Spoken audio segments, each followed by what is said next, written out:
Useme maziwa, sema ng'ombe, Molo milk, fresh, original and affordable.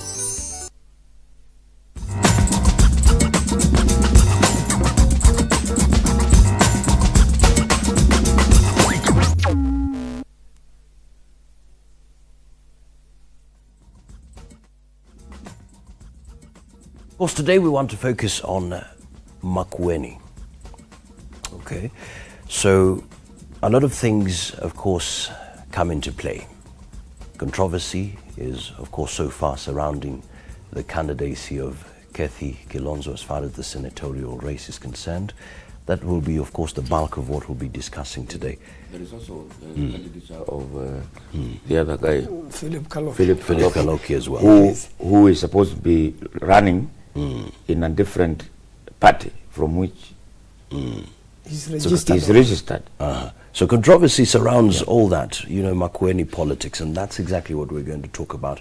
Of course, other things as well will come into play in terms of the relationship between the National Assembly and the Senate. To tell us more about all that is Makueni Member of Parliament, Daniel Maanzo, Honorable Daniel Maanzo. Welcome to the Power Breakfast Show. Thank you. Of course, thank you so much indeed. This is the second time you've come in as far as the Power Breakfast Show is concerned. So far, how would you define the politics of Makueni? It's been about 3-4 months now as far as your position is concerned. Yes, there are 4 candidates in that race who have been cleared by the IBC. There is Kathy Kilonzo. There is a former member of Parliament, Kilome, the Honorable Mwau. There is Philip Kaloki, a former member of Parliament, Kibwezi. And there's Jane Kitundu, who vied as a woman rep for Makueni County, but did make it in the last election. So these are the candidates who are there. They've been cleared. A few of them have moved around. Kathy Kilonzo has now been almost in every constituency in Makueni, and the support is overwhelming. A lot of people are coming out in numbers just to see her. You belong to the same party, so you have an interest in that matter. Well, you see, we are members of the same party, and our late father, who is a lawyer like myself, was very supportive to young people. Every young person who met Mutula Kilonzo, his life will change. He will leave you with a difference. He will encourage you. He will bring you up in the legal profession, and he will make you believe in it and make you have hope. Are you speaking from experience? Yes, yes. Once in a while, he led me in 1 or 2 cases, and they were very successful.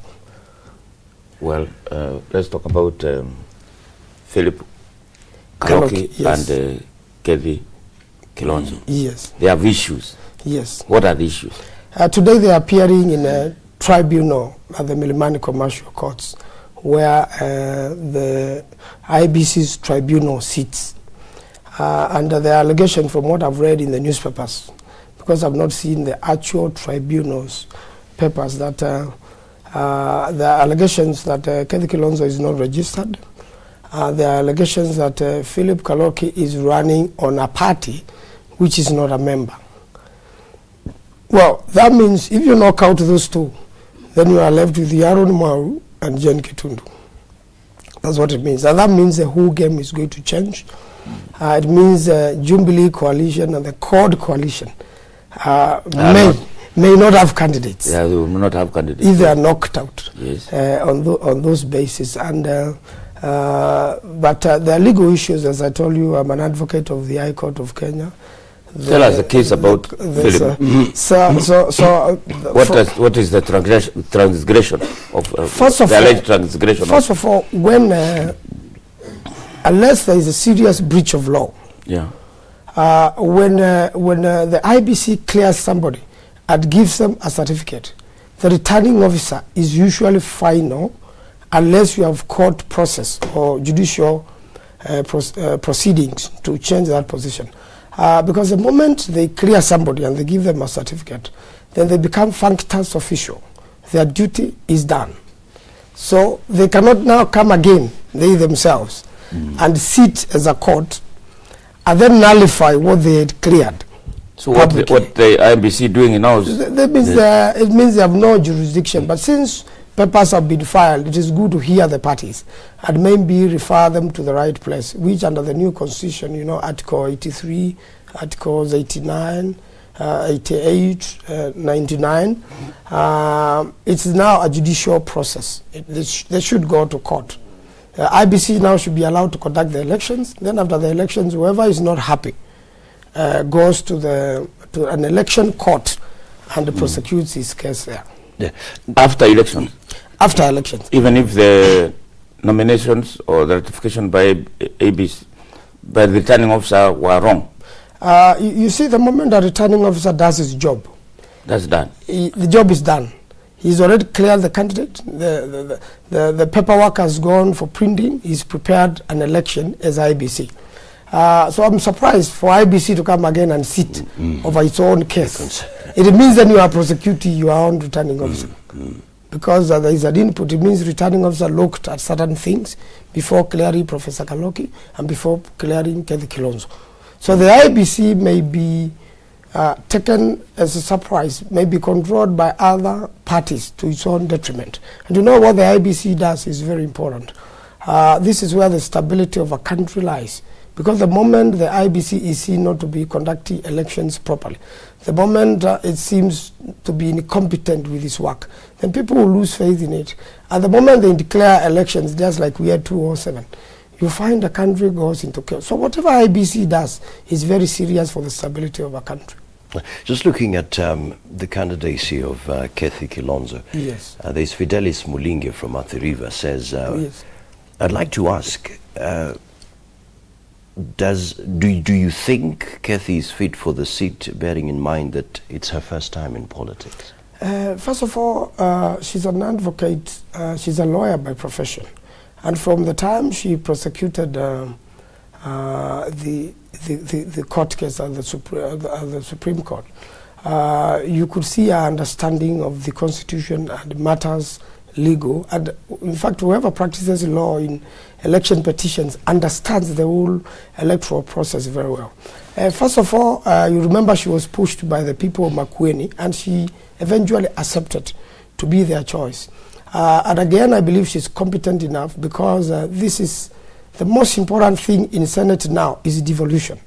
The moment you realize devolution as a country, you have even, you develop the country through the counties, and probably that is the end of election violence, because the old system, the winner took it all. But now, everybody is in government, because you have your own government at your county, where money has been sent and development can be done. So I believe she'll fight for devolution. And our legal mind will be very useful to the Senate. It will enrich the other senators like Orengo and the former Attorney General who is now sitting in Senate. So it will enrich. She's also youthful. The country is looking into youthful leadership.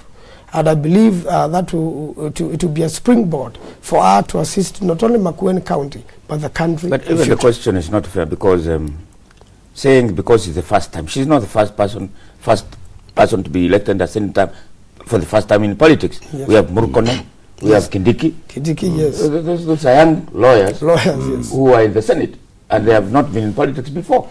So it's not fair to ask, oh, she's well, but just a concern from Fidelis Mulinge there from Athi River. Yes. Now, you've talked about her being youthful and all that. Yes. There's actually a cartoon yesterday in the newspapers showing, yes, you have new, fresh leaders, yes. but then there's the party leader, actually, yes. Raila Odinga, sort of acting as a puppeteer. Yes. Will we see such a situation? Let me be honest with you. You see in Parliament, in both Parliament and Senate, you've got, majority leader and minority leader. This is under the new constitution. So that Senate as an institution, that's its own job. Parliament as an institution, that's its own job. Passes laws. What you can do with the party leaders, let's agree. URP, TNA, ODM, WIPA, all these parties have leadership. And of course, you don't expect, you even saw it with Jubilee, with Murkomen and Kindiki, almost differing with their party leader. Yeah. But when all of them were summoned, so that they can discuss their affairs, because you cannot be in a government which you are opposing. and if you have issues, you should handle them in-house. So you could see the party leader has some, influence. I believe what the core party leadership is doing is not really to manipulate. And I believe Kathy has such an independent mind. She will not just follow Raila simply because Raila has said. I believe she will challenge him, and Raila will see the sense, and he'll say, fine, go on and implement it. That's the sort of person Kathy is. She will go for what she believes in, argues for it, and liaises it with the law and makes sure that it is within the law. We have now a new constitution, lucky for all of us, which was brought in by Mutula Kilonzo, who worked very hard to realize it. You're talking in favor of Kathy because she's in your party. But if you look at Mwau also, yes, he's very meticulous about law. He is very meticulous. Yes. So you cannot dismiss him also. I've a lot of respect for the Honorable Mwau, because even if you went to his office, remember you come from the same county, there are law books there, and in fact, Mwau's lawyers, they have a very easy time because he has done all the research and all the arguments. He understands, and I must say he has a very talented mind. He's also very smart, but that's why there's democracy. That's why it's been clear to run, and you run with these candidates. The people will decide. At the end of the day, it is the voter who will vote. So long as it's a free and fair election, then we'll accept it. Of course, you have been very close to Kathy Kilonzo as a candidate. You escorted her when she presented her nomination papers at the IBC, at Water Catholic Multipurpose Hall. There was a time you were with her as she addressed a public rally in Kikima. In Kikima, yes. Absolutely. How would you describe the support she has on the ground? I'll rate it at 99%. It's amazing. There's euphoric following on her. In fact, she has become a movement by herself. The people in Makueni are saying, we only want to see her. So if you pass by a marketplace, everybody comes out. Everybody, the lady selling their vegetables, abandons it, just want to have a glimpse of her. And the moment they see her, they tell her, go, don't come back here. The vote is yours. There's a bit of a concern here from David Meto in Kampala. Yes.